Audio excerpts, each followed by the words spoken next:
इन्होंने हमारे से पैसे मांगे हैं 10 लाख रुपया। सीसीडी वालों ने अंदर थाने के अंदर जक्की मेरी बहू का जेवर भी ले गए, बच्चे के टोपर से 2 अंगूठियां थी वो भी ले गए, 3.5 लाख रुपया 3 लाख था मेरा उम्रे के जाने के लिए, वो भी ले गए उठा। मेरे शानी ने कहा कि मुझे जूस ला दो, मैं बस जूस पीऊंगा, आज खाना खाने को दिल नहीं करता। इन्होंने मेरे बेटे को सुबह मार दिया है, मुझे इंसाफ चाहिए बस। छोटे छोटे बच्चे हैं 4-5, मैं कहाँ से ला के खिलाऊं उनको। अस्सलाम वालेकुम जी, आप देख रहे हैं जीएन और मैं हूं तैयब स्टडी नाज़रीन। सीसीडी पर पैसे लेकर बंदे मारने का इल्ज़ाम आ रहा है और ये इल्ज़ाम है शहबाज और शानी भट्ट की वालिदा का, जिनका कहना है कि इनके बेटे को जाली मुकदमे में फंसा कर जो है वो उसका जाली पुलिस मुकाबले में मर्डर किया गया है। इनकी वालिदा का कहना है कि 10 लाख रुपए डिमांड किए गए थे। मुतासरा फैमिली से ही बात करते हैं। माँ जी, मुझे बताइएगा कि आप कह रही हैं कि सीसीडी ने आपके बेटे को पैसे लेकर जो है वो पुलिस जाली पुलिस मुकाबले में मारा, जबकि सीसीडी क्राइम कंट्रोल डिपार्टमेंट है जो कि पंजाब भर में जो है वो एक्टिव और जितने भी जुर्म पेशा लोग हैं उनको पकड़ रहे हैं।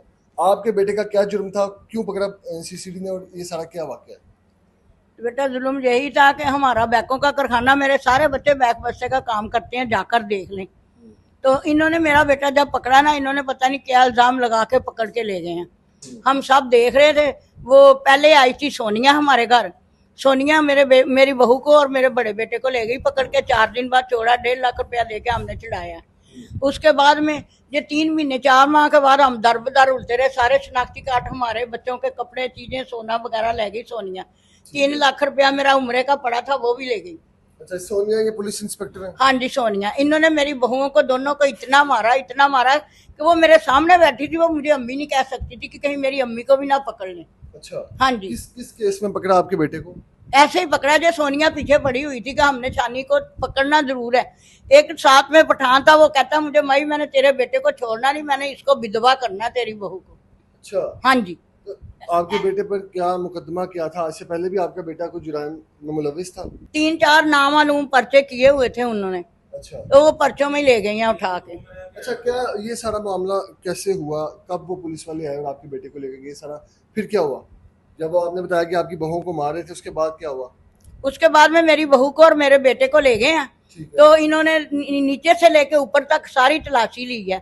जो मेरे बहुओं का जेवर था वो पता नहीं मुझे, मैंने अपनी कवर में डालना कितना था कितना नहीं। वो मेरी बहू का जेवर भी ले गए, बच्चे के टोपर से 2 अंगूठियां थी वो भी ले गए, 3.5 लाख रुपया 3 लाख था मेरा उम्रे के जाने के लिए। अच्छा। वो भी ले गए उठा के। इन्होंने कुछ नहीं छोड़ा, मेरे बेटे के कपड़े तक, बच्चों के सिले बड़ों के सारे छापर में भर के लेके गई हैं। सारे शनाख्ती कार्ड, 2-3 मोबाइल थे हमारे, मेरे छोटे बेटे के, शानी से बड़ा जो बेटा उसके। अच्छा। वो भी ले गए। अच्छा, शानी को ले गए, उसके बाद जो है वो आपने अदालत से रुजू नहीं किया? हाँ जी। अब जब पकड़ा ना उन्होंने, तो इन्होंने हमारे से पैसे मांगे हैं 10 लाख रुपया।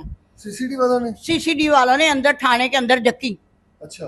जक्की अंदर मेरा बेटा गया, मेरे बेटे ने कहा मेरे बेटे को, शानी को, बेटा भाई नाश्ता करना, आखिरी टाइम कपड़े लेके गया, जूती लेके गया। उन्होंने कहा कि आप ना मुझे जूस ला दो बस। आपके बेटे ने कहा? मेरे शानी ने कहा कि मुझे जूस ला दो, मैं बस जूस पीऊंगा, आज खाना खाने को दिल नहीं करता। अच्छा। इन्होंने मेरे बेटे को सुबह मार दिया है, मुझे इंसाफ चाहिए बस। छोटे छोटे बच्चे हैं 4-5, मैं कहाँ से ला के खिलाऊं उनको। कारखाना हमारा 4 माह हो गया बंद है। इन्होंने ताला लगाया हुआ, अल्ले मोहल्लों को कहते हैं जब कोई आया हमें फोन कर देना। ये सोनिया मैडम ने ताला लगाया था। अच्छा। 4-5 माह हो गया हम दरबदारी रूल हैं, कोई घर नहीं दे रहा, शनाख्ती कार्ड सारे इनके पास है। तो बेटे की जमानत करवाने की कोशिश नहीं की आपने कि जो भी मुकदमा है आप अदालत से जाकर रजू करें और आप उसकी जमानत करवाएं? हम फिर आए हैं इसके पास, ये दनान बेटे के पास। हाँ जी, हमारा वकील है, इसके पास आए हैं। इन्होंने कहा माँ जी कोई बात नहीं, इंशाल्लाह सुबह आ जाएगा। उन्होंने भी कहा इतने पैसे दे दो, आधे हमने दे दिए थे, आधे हमारे पास अरेंज नहीं हुई। उन्होंने कहा चल सुबह दे देना। अच्छा। तो सुबह हम गए हैं कचहरी में अपने बेटे को लेने। हमने कहा जमानत हो जाएगी। घर मेरी बहू वो पढ़ा रही है, मौज वगैरह पढ़ा रही है, चलो खैर खाना मेरा मियाँ आ रहा है, बच्चे बैठे हुए हैं। जब हम गए हैं तो हमारे वकील अंदर गए हैं, वकील साहब ने आके बोला बट साहब सॉरी माँ जी। तो जो मेरे बेटे का इल्जाम लगा रहे हैं वो भी बेटा मेरे पास ही था। अच्छा, मुझे बताएं कि आपको पता कब चला कि आपका बेटा जो है वो इस दुनिया में नहीं रहा? हम जज के पास गए ना कचहरी, तो हमारे वकील ने हमें बताया अंदर से, उसने जज ने इसको अदनान साहब को बताया। अच्छा। फिर अदनान साहब ने हमें आके बताया। फिर मेरा बेटा उधर टक्कर टक्की हो गया, दीवारों में टक्करें मारी मेरे वकार ने। ये झूठ बोल रहे हैं, उसके भी 2 बच्चे हैं, झूठा इल्जाम मेरे बेटे पे लगा रहे हैं आप। तो आपके बेटे को जो है वो इनकाउंटर में जो हलाक हुआ है उसके ही भाई पर इल्जाम है कि हाँ उसने गोलियां मारी। हाँ जी, मेरे बेटे पे इल्जाम लगा रहे हैं, बकाया कहते हैं नामालूम थे। ये हम सारे बैठे हैं, हमने इसको मारना, दूसरे को भी लगेगी, पुलिस वालों को भी लगेगी। वो मारता तो पुलिस वालों को मारता, अपने भाई को क्यों मारता? ये भी इन्होंने इल्जाम लगाया। हम दर बदर, मुझे मेरे बेटे का नहीं पता किधर है वो। हमारे साथ एडवोकेट अदनान साहब भी मौजूद है जो इस केस को डील कर रहे हैं, इनसे बात करते हैं। अदनान साहब, मुझे बताइएगा कि ये जो सारा केस है, माँ जी बता रही हैं कि इनके बेटे को पुलिस हिरासत में जो है वो उन्होंने मार दिया, जबकि जो दूसरे बेटे पर इल्ज़ाम आ रहा है कि जो इनका दूसरा बेटा है जो शानी भट्ट का भाई है, उसने आकर गोलियां चलाई हैं। ये सारा क्या वकूआ है? आप चूंकि इस केस को देख रहे हैं तो कैसे पता चला और ये क्या मामला है? देखिए जी, सबसे पहले बदकिस्मती से पुलिस ने कुछ दिनों पहले इनके एक बेटे आफ्ताब भट्ट को एक इलीगली कन्फाइन किया। उसके ऊपर हमने हाई कोर्ट में रिट फाइल की। उस रिट की रोशनी में अल्टीमेटली आफ्ताब को छोड़ दिया गया। उसकी जो शहबाज और शानी भट्ट है उसकी बीवी को भी गैर कानूनी हिरासत में इन्होंने रखा। वो जो उसकी वाइफ थी उसको भी छोड़ा, और उसके लिए इन लोगों ने मुझे बताया कि उन्होंने उस वक्त जो सोनिया नाहिद थी, इनके बकौल के उसने 1.5 लाख रुपया लिया और उनको छोड़ दिया। ये ज़हनी तौर पर इजी हो गए कि अब हमारा कोई मामला नहीं है, पुलिस ने जो ज्यादती जो करनी थी बात वहां पर रुक गई है, खत्म हो गई है। ये इनके बकौल के शहबाज और शानी भट्ट को घर से आके पुलिस उठा के ले गई। 17 तारीख को पुलिस ने 4-5 दिन गैर कानूनी हिरासत में रखने के बाद जो इनके घर जुल्म ज्यादती जो भी सोनिया ने की, अहमद मुश्तबा ने की, बकौल इनके, ये सारा जुल्म इनके साथ हुआ। 21 तारीख वाले दिन सुबह ये माँ जी मेरे पास आई, क्योंकि इनकी जो भी मुकदमेबाजी है, इनके केसी या कोई मामला है, ये इसके लिए इन्होंने मेरे से कांटेक्ट किया। 21 तारीख को सुबह यहां पर मेरे पास वकार भट्ट भी मौजूद था जो इनका दूसरा बेटा है, इनके बाकी बच्चे और ये खुद भी मौजूद थे। इन्होंने मुझे बताया कि पुलिस ने, हमारी बात हो गई है, पुलिस ने इनसे, सोनिया और अहमद मुश्तबा वगैरह ने जो भी मामला किए हैं इनके साथ, अल्टीमेटली उन्होंने इनको गारंटी दी है कि कल आपके वकील साहब अगर पेश होंगे आप बेल दायर करें और रिमांड मजीद हम नहीं मांगेंगे, मदई कोर्ट में आ जाएगा और इनका आपका राजीनामा हम करवा देंगे, मामला खत्म हो जाएगा। 21 तारीख और 21/7/2025 को सुबह जो ऑनरेबल फहद सरवर साहब हैं, he is a special magistrate, और जब हम उन एरिया मजिस्ट्रेट साहब की कोर्ट में पेश हुए तो वहां पर मुझे जज साहब ने बताया कि क्या आपको इस बात का नहीं पता कि अब से 3-4 घंटे पहले क्या हुआ है? I was surprise.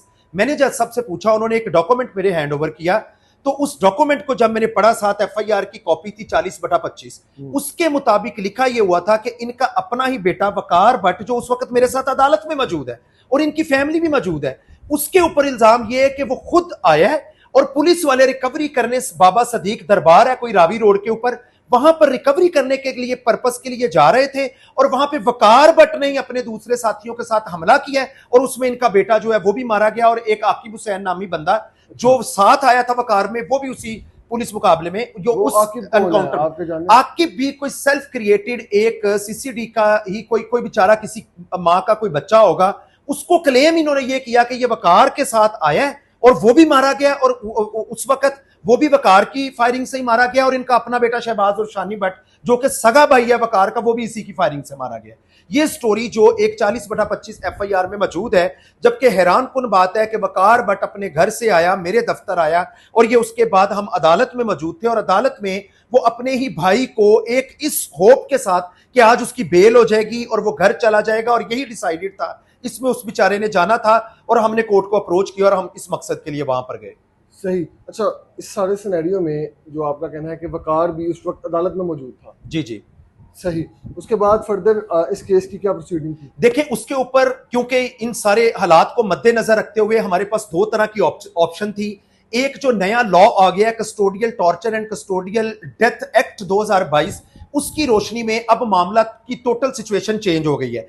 अब अगर पुलिस कोई भी पुलिस मुकाबला करती है, कस्टोडियल टॉर्चर करती है, कस्टोडियल रेप करती है, कस्टोडियल डेथ की वजह बनती है, जेरे हिरासत कोई भी बंदा अगर अब तशद्दुद का निशाना बनता है या उसकी डेथ हो जाती है, उसके ऊपर अब इस लॉ की रोशनी में जो मैटर है ये ऑटोमेटिकली फर्दर जो है हम एक इस्तगासा दायर करेंगे सेशन जज साहब को, सेशन जज साहब उसको एफआईए को फॉरवर्ड कर देंगे। हमारे इस केस में भी हमने इस्तगासा दायर कर दिया है against the officers of CCD, जिसमें डीएसपी दानिश रांझा साहब हैं, अहमद मुज्तबा है, सोनिया है, ये तमाम लोग जो इसमें मुलविस हैं उनके खिलाफ हमने इस्तगासा दायर किया है और जज साहब ने उसमें नोटिस कर दिया इन लोगों को भी और मैटर को भी एफआईए को भेज दिया, जिन्होंने 2 हफ्ते के अंदर अंदर पूरे मैटर को प्रोब करके इन्वेस्टिगेट करके और प्रॉपर इसकी चालान सबमिट करवाना है और उसके ऊपर इंशाल्लाह इनके खिलाफ प्रोसीड होगा। और इसके अलावा हमने रिट फाइल कर दी हुई है और रिट में भी ऑनरेबल कोर्ट जो है उसको भी हम लेके फर्दर प्रोसीड कर रहे हैं। ये अब इस वक्त स्टेटस है। अब आगे क्या आप तवक्को कर रहे हैं अदालत से, केस को किधर देखते हैं आप? देखें जी, इस वक्त जो कस्टोडियल टॉर्चर और कस्टोडियल डेथ एक्ट 2022 है उसकी रोशनी में जो इनकी लीगल रेमेडीज हैं, इनके राइट्स हैं, उनको मद्देनजर रखते हुए हमने कोर्ट में केसेस फाइल कर दिए हैं और हमें कोर्ट से बहुत इंशाल्लाह उम्मीद है कि ये जो माँ जी हमारे पास बैठी हैं इनके साथ जो एक ही पैटर्न, एक ही नफेरियस डिजाइन के साथ पुलिस इस वक्त कि एक फैमिली मेंबर को इन्वॉल्व करती है, एक को मर्डर कर देती है, उन सबको मद्देनजर रख के इंशाल्लाह हमने ये इस्तगासा भी फाइल किया है, रिट्स भी फाइल किए हैं। इंशाल्लाह द सेम वुड बी इंशाल्लाह कंप्लाइड विद। उनकी रोशनी में जो भी फर्दर इसके लॉज उनको फॉलो करेंगे और इंशाल्लाह इनके इंसाफ को इंश्योर करवाने की हर मुमकिन कोशिश करेंगे। सही नाज़रीन, ये मुतासरा फैमिली और उनके लॉयर हमारे साथ मौजूद थे। आपने इनकी गुफ्तगू मुलाहिजा की। हम कोशिश करेंगे कि हम इस पर सीसीडी का मौक़िफ़ भी लें। इस केस के मतलब मज़ीद अपडेट्स के लिए हमारे साथ रहिए। अल्लाह के बाद।